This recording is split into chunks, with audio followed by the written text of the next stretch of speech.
Hi, I'm Tamara from mooglyblog.com, and in this video, I'm going to be demonstrating how to crochet the Bauble Ornament Wiggle Trivet. This is a free pattern you'll find on mooglyblog.com, and as you can see, it is a bright and colorful way to add some interest and practicality to your holiday table.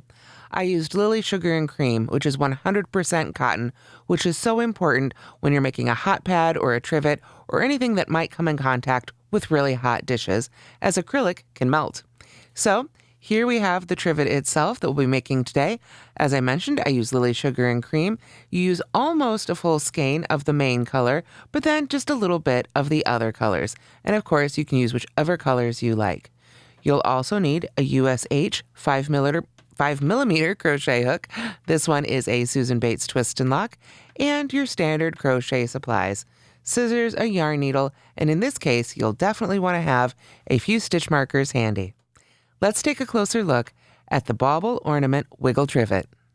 The Bauble Ornament Wiggle Trivet starts out, like most wiggle patterns, with a mesh. You can see it here from the back a little bit. There is a mesh worked right here, and then from the right side, we add all these wiggles. Those wiggles themselves are basically just post stitches, but because we work a bunch around each post, they don't lay flat. They stand up tall, giving us this great, thick squishiness that's perfect for keeping our table safe from all those hot dishes. So we make the mesh, then we add the wiggles. First we add the white ones, and then we fill in with the blue, or again, whatever color you're using. Finally, I added this great little topper to make it look a little bit more like an ornament, and it gives us this great hanging loop, so you can actually hang your trivet when it's not in use on the table. So let's go ahead and make a Bauble Ornament Wiggle Trivet together. To begin our wiggle trivet, we're going to start with a magic circle. So I'm going to come in about 6 or 7 inches or so with our yarn and go over my non-hook forefinger twice towards me, just like that. Then I'm going to insert my hook under both of those loops, grab the one that's furthest back, and pull it just under the edge of the other one. You can see I'm holding onto that tail here with my thumb.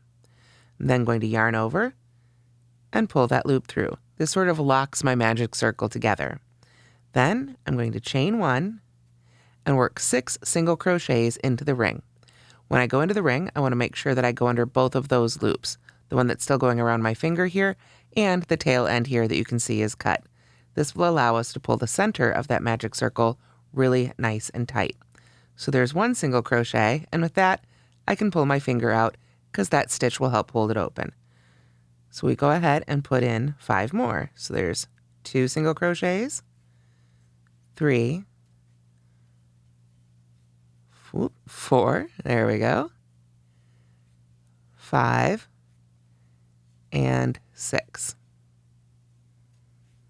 Then we're just going to go ahead and pull on that tail end, and you can see how that closes that circle right on up. There we go. You can go ahead and give that a nice strong tug. Lily Sugar and Cream is a really wonderfully strong yarn, so you can pull on that pretty well. Then to finish up round 1, we simply want to put a slip stitch in that first single crochet we made. So we'll just wiggle our hook on in there and pull it through for a slip stitch. And there, we've got round 1 of our mesh. For round 2, you might want to bring one of your stitch markers in. We're going to start with the chain 4. 1, 2, 3, 4, and that's going to count as a double crochet and a chain 1. So what I like to do is go ahead and put my stitch marker in that 3rd chain that I made to mark the top of the double crochet, so that when I come back around, I'll know right where to join to. There we go. So now we can kind of see that's a double crochet and a chain 1. Then we're going to double crochet again in that same stitch, the first stitch of round 1. Bring our yarn around there so we don't accidentally wrap around our stitch itself. And there we go. Then we begin the repeat that's going to take us almost all the way around. Our repeat goes chain 1, then in the next stitch, double crochet,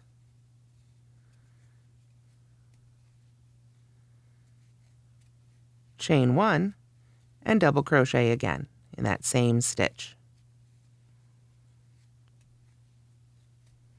And that's the repeat. Start again. chain 1, then in the next stitch, these are kind of tight little stitches, but that's kind of what we want out of our mesh here, double crochet, chain 1, and double crochet. So that is the repeat. We repeat all the way around until we get work into that last stitch.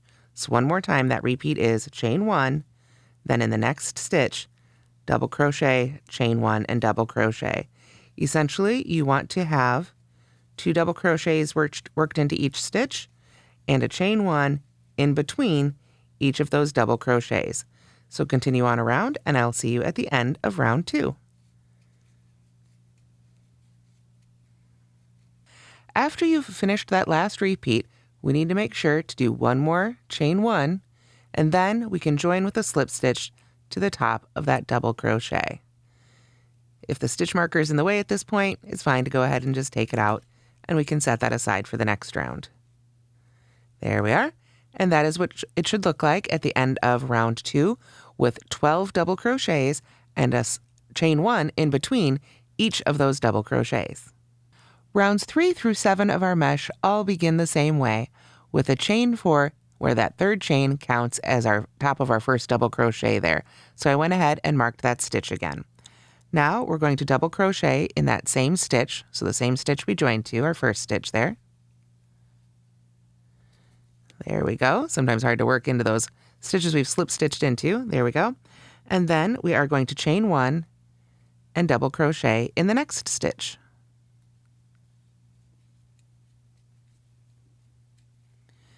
Then we're ready to begin the repeat that will take us the rest of the way around round 3, beginning with the asterisk in the written pattern.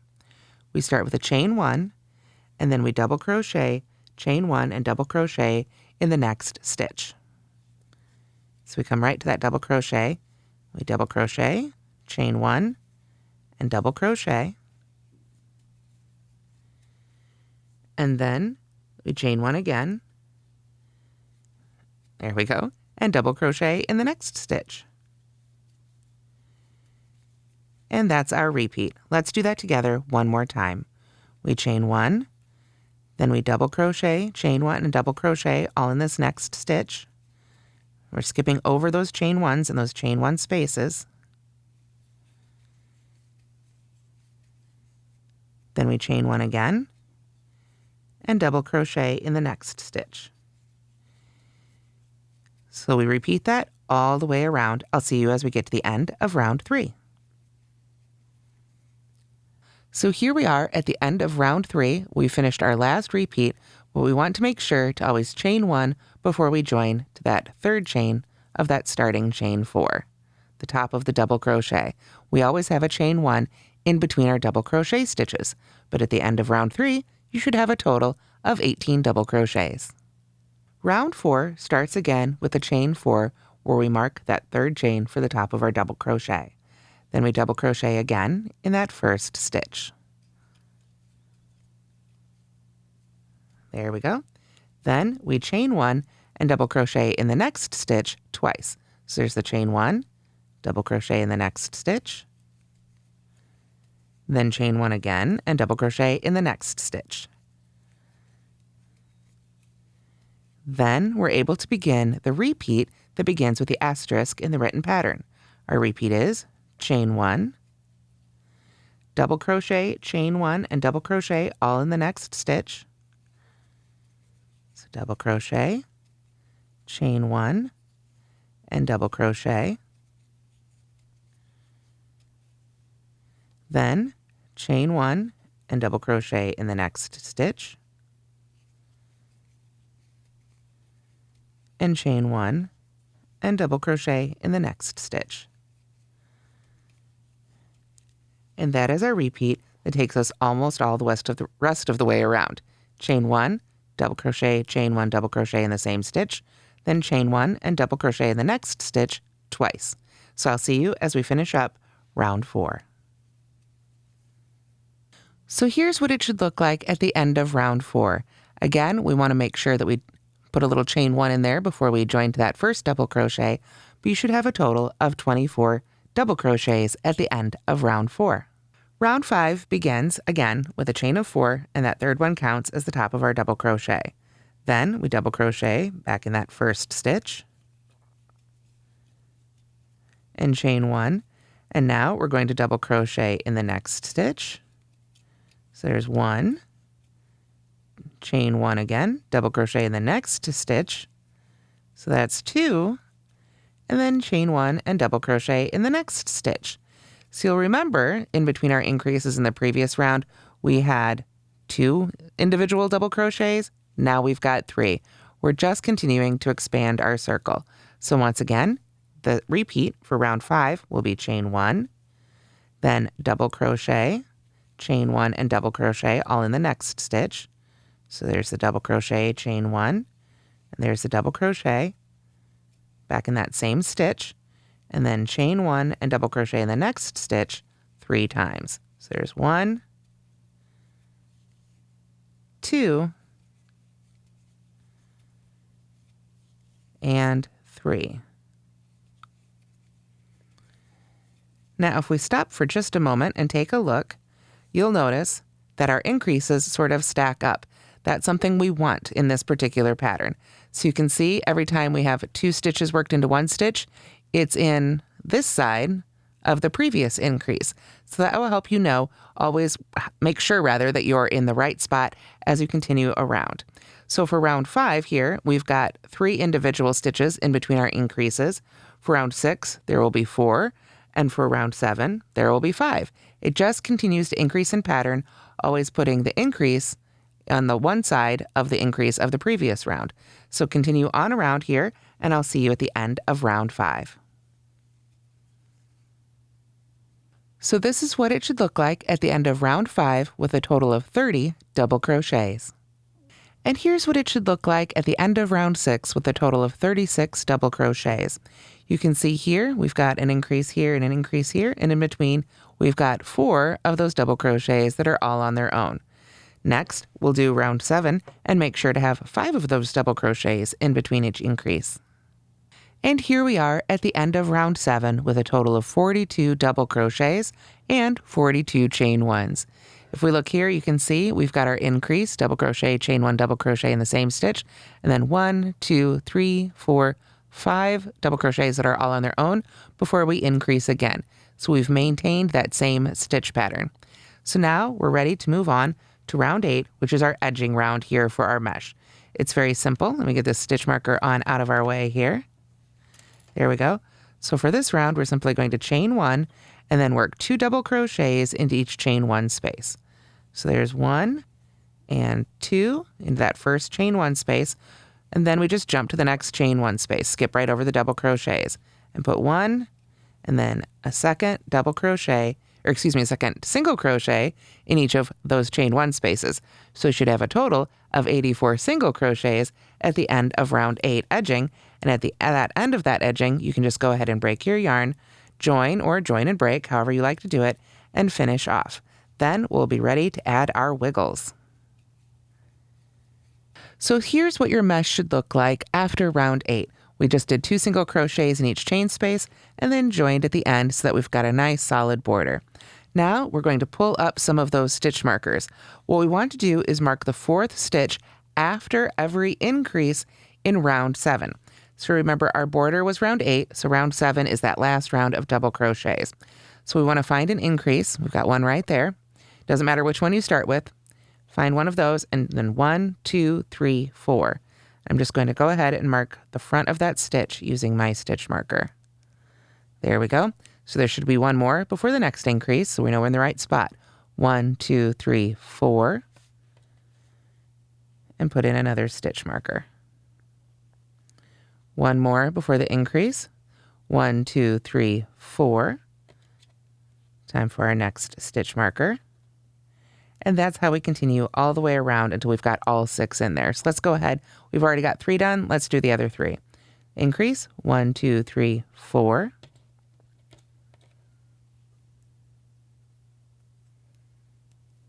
One more, increase, 1, 2, 3, 4.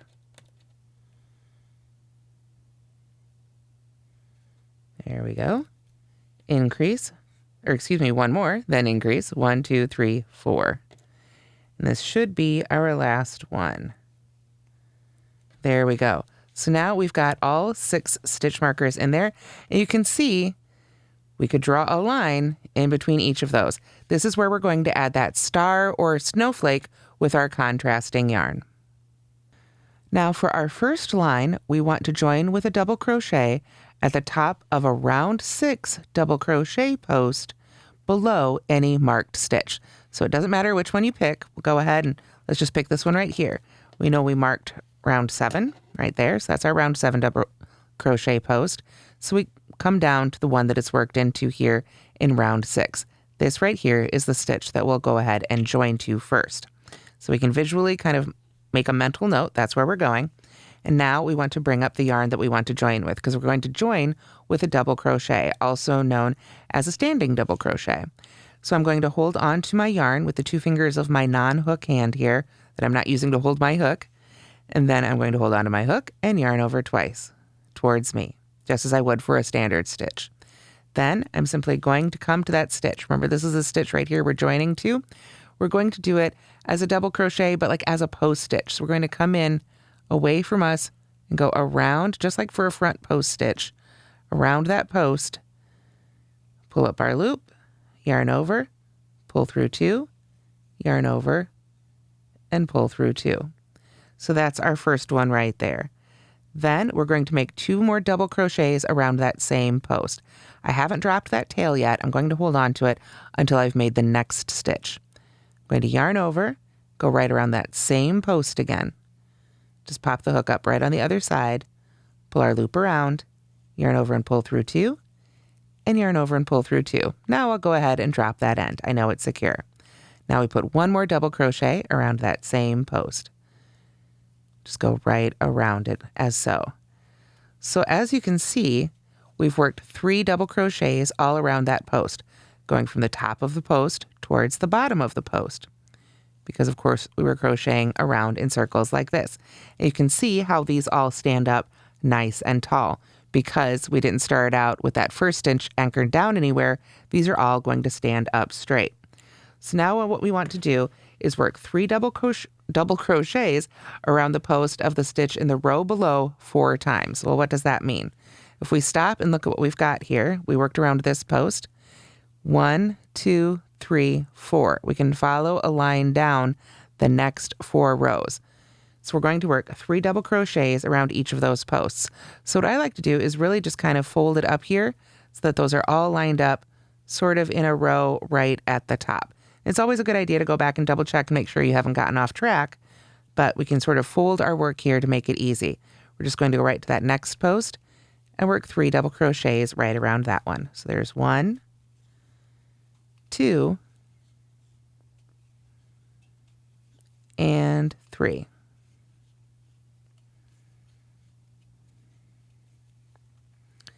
Then, if we want to come back, we can check and make sure, go to the next stitch, that the stitch we worked around was worked into. So that next one in line. 1, 2, and 3. So that's 2 of them. We've got 2 more rows here to go. So there's the next one. We can just fold our work right up and make it easy. 1, 2, and 3. So now if we look at it, we can see we've worked around the stitch from row 6, 5, 4, 3. Now we need to find the stitch from row 2. So this is where it can get important to just kind of pull your work back out, make sure you're landing in the right spot. This is the stitch we worked that stitch into, so we want to go to this one next. I'll just pull that to the top there. And we'll go 3 double crochets around this one. It's okay to, sort of tug on this yarn a little bit. It's a very strong yarn. We just want to take our time and make sure we get all 3 of those stitches right around there. There we are. And now what we're going to do is double crochet in the single crochet of the row below.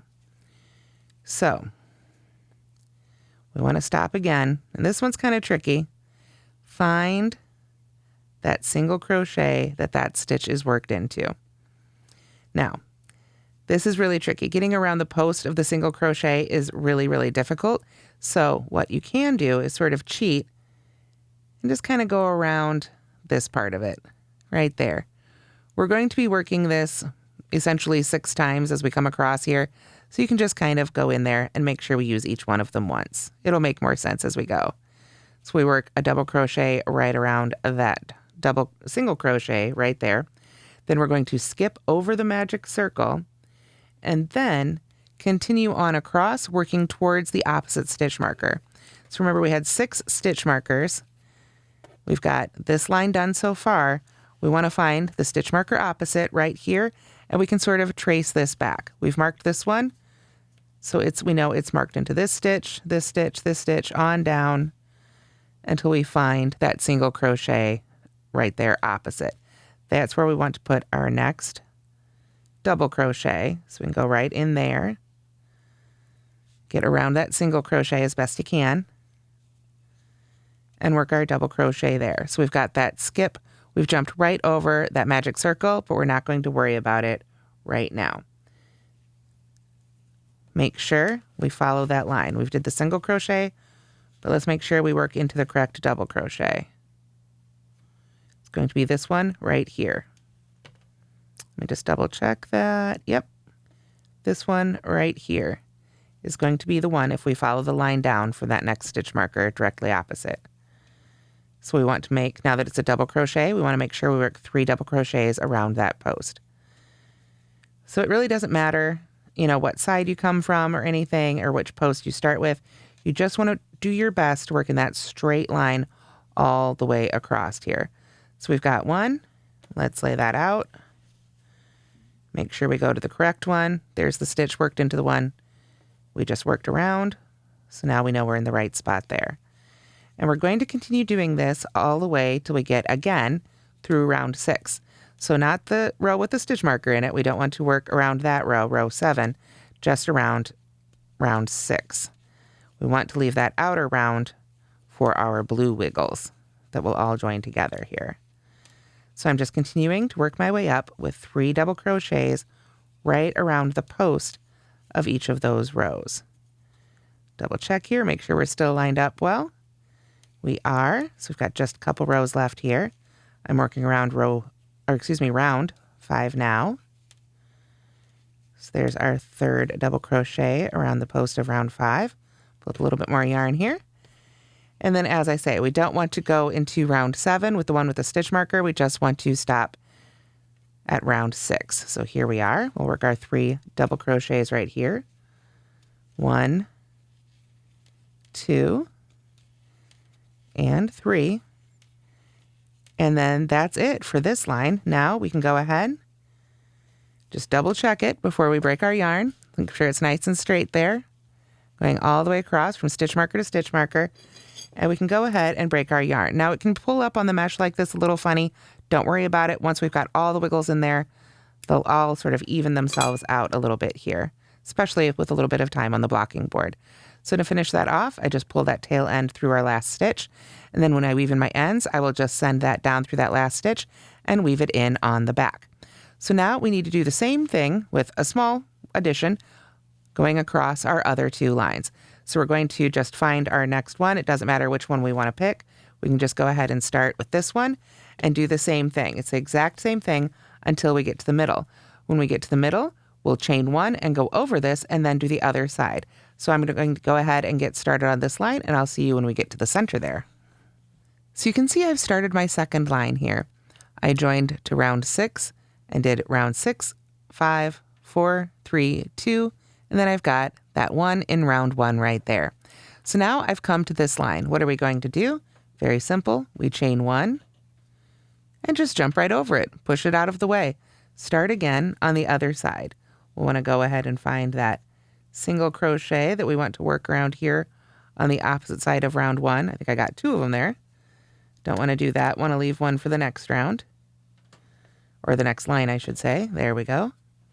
And then we just continue working our way up that other line towards the opposite stitch marker. So again, just 3 double crochets around each of those post stitches until we get through round 6. Then we do the same thing for our third line.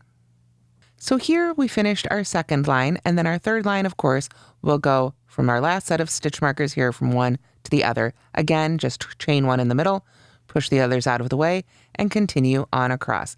Then you can weave in those ends, and then next we need to add in the fill-in wiggles, which are the blue wiggles that will fill in each one of these little pie pieces right here. So now we're going to fill in each one of these little wedges left in between our white lines. And for each one of these, we're going to do them exactly the same. And we start at that 1 double crochet right in the middle there, that one that is left behind in round 2. We're going to, again, join with our color, join with a standing double crochet. So again, I'm using the same color here that I used on my mesh. You could absolutely mix it up. Make each section a different color, use a different color from the mesh. You can definitely get creative with this portion of the pattern. So again, I'm just going to hold on to the tail end of my yarn here and yarn over twice. Then I'm going to find that double crochet there right in between my 2 white lines, or whatever color you used. And again, I just want to start, we're going right around that post. Now this time I'm going this way, I'm not going all the way across. I want to work up this wedge.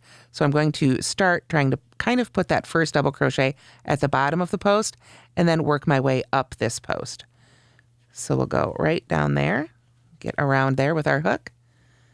And again, we can just fold the rest of our fabric out of the way, make it easy for yourself, whatever's easiest for your hands. So there's one. I'll make the second one. Then I'll drop that tail. I know I can weave it in later. And make a third one. There we are. Then what we're going to do, let me lay this out here a little bit, is we want to go ahead and jump to this next row. So we've worked up this post. Here's our next row of double crochets that need to be filled in with our wiggles. So we want to go ahead and start with this one. Just go, again, right from the bottom. Jump right on up to this row. Just like when we were working across with our lines. So there's 1, 2, and 3. But now we are starting our wiggles. So we don't want to just continue up this line. We want to come back to, let me lay this out here so we can see it, that other stitch there that remains in round 3. So we've gone up this post, so to speak, towards the outside of our project. Now we're going to go down this one. So we want to start at the top of this one and go down this one. So we're going to just turn our work all the way around. Make sure I don't get the tail there. I want to work with the right end of the yarn here. And we'll yarn over, and now we're going to go down this post right here. So we start at the top of the stitch and work our way down. Just go right around that one the same way. Always want to work as if they're front post stitches from the right side of the fabric, so all our wiggles stand up on this side. So there's 1, 2, and 3. Now we filled in both the stitches from this row, so how are we going to jump over here when we're all the way down at the bottom? We just chain 1 and go for it. Chain 1, just like I did. Turn our work back around, and we're going to jump right on over to the bottom of this stitch and work 3 double crochets around it. So there's 1, 2, and 3. But we've got other stitches in this row. If we lay it out here, we can see there's 2 more stitches in this row. So we've gone up this post, which means we'll go down the next post. So we start at the top of that one. We just want to make sure every double crochet stitch that's left that hasn't been covered by a line is going to get covered by 3 double crochets here as we fill in our wedge. So there's that third one. We've gone down that post stitch, so that means we're going to need to go up the next one. It's in that same round or row there. So we just come right to that next one. You can see I'm moving my fabric back and forth. Always hold it in the way that's easiest for you and makes sense as you travel up and down these posts. So there's 2 and there's 3. All right, so let's take a little break here and look at what we've done so far. Lay it all out here, sort of tuck it in. You can see how that's really starting to wiggle around. So after we've covered those first 3 rows or sections there, we jump to the next row. Because we went up on this stitch, we can go right on up on this stitch, then down, then up, then down. Then we'll want to chain 1 again because we need to jump to the next row, and we went down on this one. So we go down on this one from the top to the bottom with 3 double crochets, chain 1, and jump to this one. Go up, then down, up, then down, then up. Then for round 7, we're going to jump next to this marked stitch. So we go up this stitch with 3 stitches, and then we go down, down, down, and up, finishing with 3 stitches worked around this stitch right before the next marked stitch.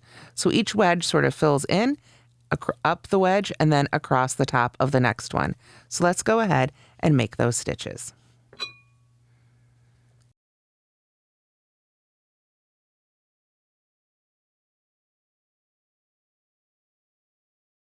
So now I have finished one wedge section. We filled in between the white stripes here, jumped up to the marked stitch, and worked our way all the way across to the next marked stitch. Then I went ahead and broke my yarn and finished it off. So we would come back and of course have another white line going and do each of these wedges in turn. After doing each of those wedges, let's find one of those lines here. We worked our way up and then all the way across. So when we finish up, we want to take that last end here. We can see here's that final edge of our wiggle. We broke our yarn and just sew in to that top edge of the next wiggle here where it jumps up to that next marked stitch. This creates a really beautiful continuous line all the way around our trivet. So the last thing to do is add our hanger. So let's go ahead and add our hanger or topper to our ornament here. Again, we're going to be joining with a double crochet, so I'm going to set up my hand the same way here and use, of course, the color that I want to use for my topper and hanger. This row, we're going to work the entire row in the back loop only, and we're only going to be working into 10 stitches. So you can put those 10 stitches anywhere in that last round of the trivet there that you like. I like to kind of center it over. It's 10 stitches, so it's not exactly even, but you know, just right around here so it's sort of centered over one of the lines is fine. So as I mentioned, we're going to be working into the back loop only. So you will need to look at your stitches. The loop of that V at the top of each stitch that's closest to you is the front loop. The one that's furthest away is the back loop. So for these 10 stitches here, for row 1 of our topper, we're going to be working under that back loop only. So let's go ahead and get our yarn here. I'm going to hold on to it and yarn over twice. And then we'll go ahead and just go right into that back loop of any double crochet. If you want to plot it out ahead of time, you can. We pull up our loop, yarn over, pull through 2, yarn over, pull through 2. So now that is joined. Then I'm going to double crochet in the next stitch. Again, I want to go under just that back loop only. There we are. Then half double crochet in the next 2 stitches.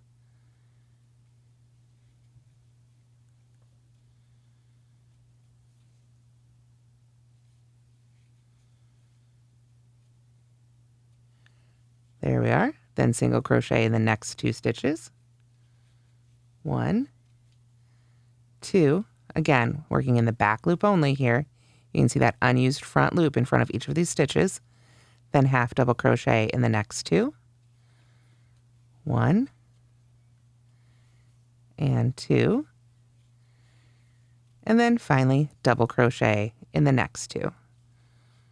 Still staying in those back loops only. 1 and 2. There we are. So that is what it should look like at the end of row 1 of our topper or hanger. All the rest of those stitches, of course, are going to remain unworked. Row 2 is very simple. We're just going to chain 1 and turn, or turn and chain 1, however you like to do it, and single crochet in each stitch across.